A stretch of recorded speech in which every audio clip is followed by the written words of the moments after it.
Assalamualaikum warahmatullahi wabarakatuh. Nama saya Muhammad Pedro Aryadi. Dan kali ini saya bakal ngejelaskan materi mata kuliah statistik, yaitu penyajian data. Langsung saja kita mulai. Dalam penyajian data ada yang namanya teknik pengumpulan data. Yang pertama yaitu data yang ada di luar tidak dapat diolah dan ditarik. Kesimpulan tanpa melalui proses pengumpulan data, pengolahan data hingga penyajian dan penafsiran termasuk kesimpulan akhir. Dan data juga dapat dikumpulkan dengan dua cara sebagai berikut, yaitu yang pertama ada cara sensus, yaitu adalah teknik pengumpulan data di mana setiap anggota populasi diambil datanya. Dan yang kedua ada sampling. Sampling adalah teknik pengumpulan data di mana hanya sebagian dari populasi yang diambil datanya. Berikutnya, teknik sampling. Alasan penggunaan teknik ini pada statistik adalah: yang pertama, biasanya ukuran populasi terlampau besar. Yang kedua, masalah biaya yang memberatkan jika tidak menggunakan sampel. Ketiga, masalah waktu yang tidak memungkinkan jika semua data diambil. Yang keempat, percobaan dengan sampling yang tepat akan mendapatkan hasil yang mewakili populasi. Yang kelima, masalah ketelitian merupakan hal yang harus diperhatikan ketika pengambilan sampling. Dan yang terakhir, yang keenam adalah faktor ekonomis. Data mentah yang didapatkan dari populasi atau sampling, agar memudahkan untuk dianalisis, kita perlu menyajikan dalam tampilan yang rapi. Oleh karena itu, kita perlu mengatur sedemikian rupa. Distribusi frekuensi adalah pengelompokan data ke dalam beberapa kategori berbeda yang menunjukkan banyaknya data dalam masing-masing kategori tersebut, dan setiap data tidak dapat dimasukkan ke dalam dua atau lebih kategori.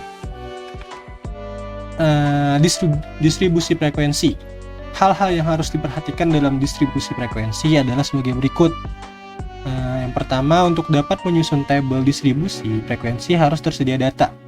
Yang kedua, data yang disusun dalam urutan nilai terbesar ke nilai terkecil atau sebaliknya disebut array data. Yang ketiga, beda atau selisih antara nilai terbesar dengan nilai terkecil disebut jarak atau range.